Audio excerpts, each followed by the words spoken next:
We got someone joining us tonight he's just making a name for himself in the league, but he's already made a name for himself on the international stage. He's a former captain of the Team USA World Junior Team, leading them to a silver medal in 2019. And now he's in the show, lining up next to Drew Doughty every night, going out there in LA and for a team that not a lot of people had a lot of expectations for. And here they are, find themselves right in the hunt in the race for the division here. Ladies and gentlemen, Mikey Anderson. Mikey, appreciate you joining us, brother. Yeah, thank you guys. Happy to join you. Yeah, buddy. We appreciate you hopping on. I was just looking at your guys' schedule here. So you guys are on the road now until the All-Star break, right? You just finished what you had. What did you have? Did you have Rangers, Devils? Now you got the Islanders tomorrow. Is that what it is? Yeah, we went where was it? Devils, Rangers, Islanders tomorrow, and I think and then day after I think we're in Philly or Pittsburgh, one of the two. So we were laughing. We got 6 games over the 12-day span or whatever it does, and 2 back-to-backs in it, which makes for a long trip. But no, it's been fun. It's a fun city to be in. I want to ask you because we'll get into a little bit more kind of how you busted on the scenes as far as making a good name for yourself in LA there, and but it had to be weird because like you grew up, you dreamt of playing in the NHL, and you get your first opportunity. First off, you get your first NHL game is against your older brother Joey. Is that true? Yeah. How was that? Oh, it was crazy. It was funny. My mom, dad, and sister had a trip out to LA, hoping Joey was going to be called up at the time when the Devils were making their West Coast trip. So they were out, watched me in the AHL a couple games, and then Joey gets into town or whatever. I think it's the night before he's playing. I'm like sitting down having a nap. Mom and dad are outside doing whatnot, and I wake up to a phone call from Rob Blake, and my heart starts racing because I'm like, I don't know why he's calling me at what, like 3. You're like, I'm traded already? Yeah. So I was laughing, and then he said, hey, you're getting called up. And then it so happened that the Devils were coming into town the next day, and Joey was with the team. So it worked out where whole family was already in town, but made for a fun debut. That's awesome. So what I was getting at with that, I mean, that was just amazing that you can get your first NHL game against your brother. But what's happened these last 2 years, you've dreamt of what it would look like playing the NHL, and it hasn't really been the NHL that everybody's used to, right? Because of COVID, because of all the restrictions, because you had to play the same team, seems like 74 times a year, all those things. So is it now you're on this East Coast trip, and I'd have to assume this is your first East Coast trip, right? With the LA Kings, and like, how is it treating you? Is it at the point now where a few of you guys can go out, grab a bite to eat, or what does that look like? Yeah, I mean, it's like you said, the last year was all wonky because you play the same teams 8 times a year. So we all were joking. It's kind of like a second rookie season, so to speak, because now it's finally like you're back to the full travel schedule. Last year we were lucky to stay in the same city for 3 days, have a day off between games. Now it's playing a game, jumping on a plane, playing somewhere else the next night. But I mean, it makes it more fun. Like you said, then we're able to go out, grab dinner, do more as a team, if so to speak. Especially like on the road, you get to see some of the cities, kind of go through, all the stuff that happened. Like, it's just it's nice to get away from the families where it's just like the guys, and you get to just be together. But no, it's been fun. Did you have your rookie meal yet? Yeah, we just got it checked off yesterday. So. Oh, you did it yesterday. We up in New York, so we had a good one. It was a good time. You look like $1 million right now. I'm surprised you guys had that. Yeah, we had a couple hurting units this morning, but how much? Hey, if you don't mind me asking, you don't have to share if you don't want to. How much did it set you back? I have not seen a bill for it yet, so okay. Good luck, pal. Good luck. Hey, don't look for it. Don't go looking for it. God damn. Try and push that one out. It's funny because like it was always a thing, and a lot of it depends on how many guys are you sharing with. Like, if it was maybe like if you take last year's rookies and this year's rookies, how many are we splitting this by? Because like my year, there was only 2 of us. And I was like, oh, geez, like, I don't know if I'm going to be the NHL tomorrow. You know what I mean? And Marty Brodeur was a good guy, and he picked up probably half to 3/4 of it. And then me and the other rookie had to whack it. So we were probably about 3,500, $4,000 each, I would say. But how many rookies are you sharing with? I think we had 10 this year. Wow. We got real lucky. They had well, lucky if you want to say it that, but we have all the guys from the last 2 years, because obviously we couldn't have it last year, so we had a good buildup of guys there. Couple guys like Cal Peterson and Trevor Moore both have they're on their 3rd contract, 4th contract, whatever it is, but they've never done one yet either. So adding a couple older guys, so we'll find out what it was. I think they were trying to find anything they could to try and get the bill up there, but we'll see what it comes out. What was Kopitar drinking? Oh, that's a great question. We had murmurs of whatever wine was coming by. I didn't order one thing last night. We just waited. We watched everything just keep coming out, but whatever they had, it's good stuff. Mikey, first of all, shout out. I don't know if you're in a hotel or what, but you have the best internet by far of any guest we've had on so far. It's amazing. I'm so happy about that. And then Xbox about a half hour ago, and it wasn't too good with my Xbox. So that's funny. Oh, here we go. Yeah. What are you playing? You a gaming man on the road? What do you play? What's your go-to? No, I brought it with this trip because we had a couple days off on the road. But if I play, sometimes I'll play Fortnite with a couple of my buddies, or PGA. Me and my brother play a lot. But I last couple of years I haven't been playing a whole lot. But I more just do it to hang out with some buddies from back home. Good stuff. I used to do that Call of Duty all the time to keep in touch with the boys back home. But that was kind of leads me into the next question, was basically like you just mentioned, you guys got 10, not all rookies, but a lot of young guys on the team. And everyone knows, no secret, you guys went with the youth movement in the Kings organization. How's that been going because there's still some vets there. Obviously, you're playing with Doughty as a line pairing on the D on the back end. Gumpy mentioned Kopitar, obviously a legend, 2-time Cup winner. He's been there forever, face of the franchise. How's that blend of like really old guy veterans who've done it all, and then a lot of you super young guys who are kind of just getting your feet wet? Yeah, I think we got a great dynamic with that because we had Carts last year too. You guys were talking about him at the start, but we had the 5 of them, and we're laughing because we got all the guys, they got wives, families, and kids, and now we're all to the point, we're all under 22. We're closer in age to, I think, Quickie's daughter, and we're closer in age to their kids now. Where it's funny, but those guys, they've done it all, so they're great guys to have in the room. They do a good job, kind of bringing us along, making us feel good, and then obviously we got the good mix of in between guys with like a guy like Alex Iafallo, Kempe, kind of bridge the gap between the two groups. So it's fun to have that many young guys where you come to the rink, you're feeling comfortable, and then it helps having the older guys make it super easy. We've looked at we're always talking about pipelines and teams that have themselves set up really good in the future, and the LA Kings the last number of years have always been right at the top, and you're a big reason why, as well as a lot of those other guys you mentioned. But you mentioned the veteran guys too, and that's what's been incredible with how you guys have, for me, and I don't want this to come across the wrong way, it's been the biggest surprise for me this year, the Kings, because I thought the Kings' future is really bright.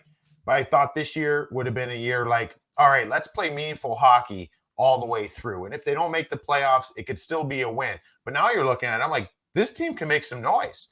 And a lot of it's due to the youth movement, but also like what we saw last year from Kopitar and what we saw this year from him. Drew Doughty, when he was he started off the season on fire. Then he goes down with that injury.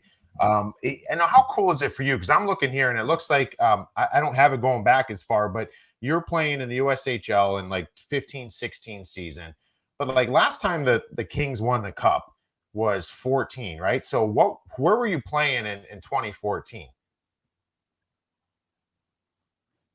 Can you say that again? It cut out. Cut out there right when you Nick, I got I you. Jinxed him. jinxed That's on this. me. That's my bad. That's on me. This I guy, fucked it. I light fucked turns it all off. up. Now he's jinxing your internet. Dude. Yeah, It never yeah, good stops. call there, Nick. So no, where were you playing? Where were you playing in 2014? How old are you in 2014? Was so before USH, I was high school, just Minnesota high school. I think it would have been. So did you watch the NHL playoffs every year, and you're watching like you watch all the time, or were you not so much? Yeah, we watched all the time growing up. In Minnesota, we had obviously the Wild, the Gophers. So I mean, me and my brother were diehard Wild fans, Gopher fans. I mean, we watched it all, and then kind of getting to that age in high school, started watching more like playoffs and trying to watch, a guy like Drew and other guys like Kopi and all them. Yeah, so that's kind of my point. Is like you saw Drew Doughty, and Drew Doughty, especially at that time, and he can still certainly play now. Drew Doughty was the best. Oh yeah. And did you ever think to yourself, like, do you ever sit there and think to yourself now, like looking back, holy shit, this guy's my D partner. Like you've pretty much been with Drew since you've come into the league, and I think that says a lot about you as a player. Yeah, that's it's crazy. I was telling I heard I was talking the other day. Funny story, when I was probably the same time, I might have been 12 or 13, and my coach in the summer made a comment like to my dad, "Oh, I think Mikey would make a great partner with Drew Doughty one day."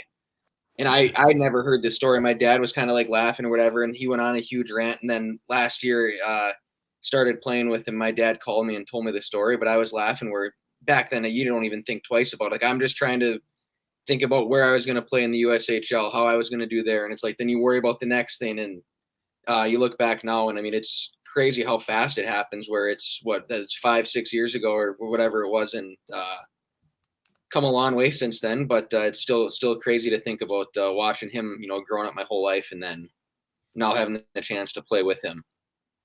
And what do you do when you're playing with a guy like that? Where where's that adjustment? I mean, he probably makes a lot of things easier on you for to some degree, but at the same time, like you're getting the toughest matchups. You know what I mean? Like if you're playing against Edmonton, you're seeing 97. If you're playing against the Pens, which you're going to be playing in a few days, you're going to be seeing 87. You know what I mean? Like, would you just sit there? I mean, you've had enough games now. Like, how do you read off Drew? Like, was there an adjustment there? Like, you got to just see what his body language, when he's going, when he's staying back, how good has he been with communicating that with you, and how to read him and kind of make the right reads off of him. Yeah, I mean, he's a very loud, vocal guy, so it makes it easy to begin with, just to having the comfort level with him. But that was, I think, the first time I ever played with him. We were playing Colorado, and I what was that? Yeah, like my fourth game of the year last year, maybe. Go out for the first period, and McKinnon comes down on me and just goes right between my legs. I go face first into the board. No. They come down and score. We go in the locker room, whatever, and at that point, Kopi and all of them, they're all kind of laughing, like, "Hey, congrats, you made Sports Center." Came out for the next period, and our D coach goes, "Mikey, go play with Drew." And I kind of did a double take, like, "Hey, did you not see what happened last period?" And he's like, "No, yeah, go out there, you're playing with him." And proceeded to go like second shift with him. He's skating up the ice in the neutral zone and throws like a no look behind the back pass, and it was 10-20 feet behind me. But I mean, if I was in the right spot, it probably would have been right on my tape. And we come back to the bench, and he's like, "Hey, you have any idea I was going to do that?" I'm like, "Honestly, no." I said, I didn't see that one bit. And that was kind of the first time where I was like, oh my, like it was kind of like the old shit moment. Like he's that good. Where I mean, he sees it a complete different way. But then it was trying to learn from that, where it's where I got to be to help make it easy for him. But no, he's an awesome guy to play with. He's like you said, he's super easy to play with how he communicates. If he's got a problem, he's got no hesitation to throw it out there and try and talk through it or figure it out. But no, I'm just extremely lucky that I've been able to play with him to start my career. He had that injury earlier in the year, and then you were with Bjornfoot. Yep. And you guys played against Washington, and how is that then? So like maybe Drew and the chemistry you guys have, I don't want to say it's your security blanket, because you can play, and you wouldn't be playing with him if you couldn't play. But now you don't have Drew, and now you're with Bjornfoot, and go out there and you got to play against Ovi. You guys shut them down, kept them off the board. Like, what is that? Like, now that he's not there, does your mindset change going into a game like that? Yeah, like I think a little bit. I mean, you lose the comfort level a little just because it's like he's been around for however 13 years or whatever it's been. So I mean, you lose that a little, and then me and Toby are both young guys, so it's we're still trying to figure out our whole game together in the NHL. But yeah, it was kind of fun, kind of nerve wracking. But our D coach comes and says, hey, you guys are gonna do it tonight, so figure it out. Like, you guys can talk whatever you guys need to do, but and then kind of going through the game and having some success against him helped, I think, me and Toby. You get a little confidence from it. You feel good about yourself. But I mean, it's been crazy so far. That was it. I mean, watching him go down, and then we had Walker out, and Edler, like, Decor has kind of fallen around, but other than that, we've had some good guys come step in too. So it's helped the team out. Mikey, you're from Minnesota. You're 22 years old. You spend some time in Waterloo, and then all of a sudden now you find yourself in Los Angeles playing on the number 1 D pair for the Kings. You have a bit of culture shock at all, or what's the transition like being in LA, being in this massive city? Yeah, that was a big shock for me. I've never been anywhere warm until I got drafted to LA. It was the first time I've seen the ocean come into development camp. So then I'm laughing, and then two years later, it's like, oh, you're moving out here for good now. But yeah, it's crazy. Just a different world. The amount of people and how tight everything is together, where it's complete opposite from what I had back home. So it's kind of fun to be a part of it. Just kind of be somewhere new. I mean, all the guys, we live down Hermosa, Manhattan Beach area, so we're all down right by the water. So, I mean, get an off day, we get to go out, play some volleyball, do whatever at the beach, or go golf. So, I mean, there's worse places to be, but no, I love it down there. It's been awesome. What about what do you guys? Actually, I don't know if we've talked about that, Nick and Gumps. As far as the, I love your guys' white gloves, those a little bit throwback King retro jerseys with the shiny buckets. I mean, what is the bucket rupper? We see it on the internet all the time. You and that shiny bucket. I love that thing. And the crew there was good enough to send us one at NHL Network. And I said the one day we're on air, and I'm like, I love those helmets. Those helmets are incredible. I'm not so keen on the Vegas ones, but these ones, they got it right with the flow of everything else. And I just said, hey, LA Kings, you guys want to send it? I'll do a whole show with it. It was overnighted the next day. Your guys' PR staff overnighted to New York. That helmet, and I wore it the whole show. And I'm like, this thing's incredible. Then I found out they're like, hey, one thing, we got to have you send this right back though, because this is Iafalo's helmet. I'm like, wait, what? So I had to hurry up, and we had to give it to our guys at the network, and they sent it right back. He did go on a little bit of a point streak, so tell him you're welcome next time you see him. What's in the locker room? Like, what's your guys? Do you know when you're wearing them, or do you walk in at 5 o'clock before the game starts or whatever, and the trainers just have that stuff up, and you're like, yeah, we got the buckets tonight? We had a couple. I think we'll see them.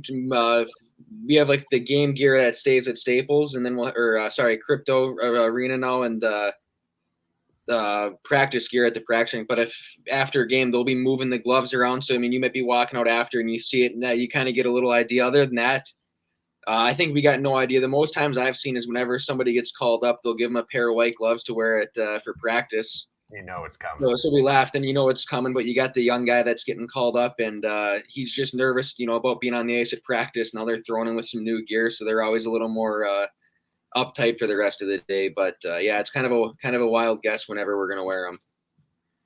One of my favorite things, favorite rivalries in the NHL is the Kings and Ducks. And I don't know, when your young career, you've experienced it, but have you felt it being a little bit different? And I think it's only going to get better because both of you guys are set up for the next few years. Like, each team right now, you guys are battling for playoff position, but I think it's going to be like that down the road as well. Does it feel just different when you're playing the Ducks?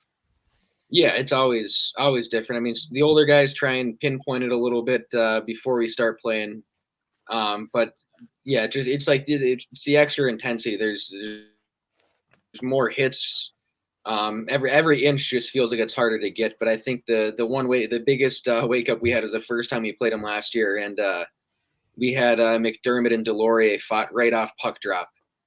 But I mean, those are two big guys throwing hands. So right away, if being a younger guy, you're kind of like, okay, like that's how it starts right there. But it makes it fun. It's a little added whatever. It ups the intensity a bit every time we play them.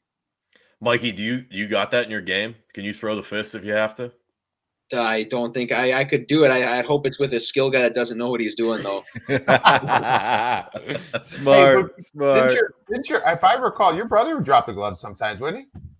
I think he's had a couple, yeah. I know in the American League he's had a few for sure, but I don't know if he's had one in the NHL yet. But yeah, we've had enough battles growing up that I think I could figure it out on the fly. Let me tell you a little secret, and this is not from experience on your side of it. I'm gonna tell you experience because this is what you say when a guy like me comes towards you is see that guy right there, number 8? I'm his D partner.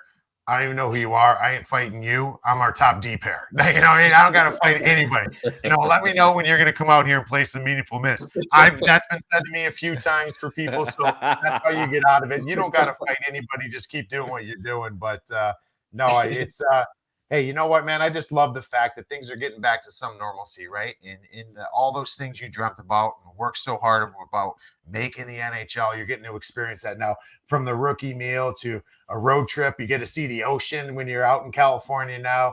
You get to go out east and see New York City maybe a little bit. And, man, it's we appreciate you hopping out with us. You guys got anything else for Mikey here? Rob Blake, Drew Doughty, you're the next one, Mikey. Keep it going, pal. Well, Unbelievable. Half the career those guys had, it'd be pretty good. So let's take it a day at a time and hope to get there. All right, man. Well, we know, hey, dude, we appreciate you and best of luck the rest of the trip and enjoy your all-star weekend. You guys are going to be going hard on the road here, and we appreciate your time, man. Yeah, thank you guys. Appreciate it. Shout out Mikey, man. Good kid. Yeah, I'm excited for him.